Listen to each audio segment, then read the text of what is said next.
Kung makikita ninyo, nandito na kami sa the next destination namin, ang Kapurpurawan Rock Formation. Ayan, ng karagatan, ang bundok,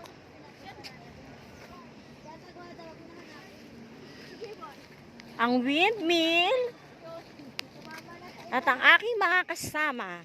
Beshi, ikaw ha.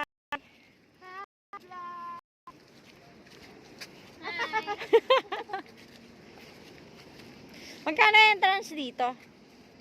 Ewan, isang bayaran tayo eh. Ayan, mayroon ding kabayo. Mga souvenirs.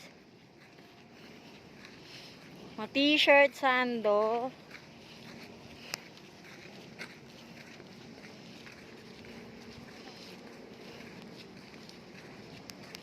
So, kailangan muna namin maglakad ng medyo malayo-layo para marating namin yung pinaka-destination namin.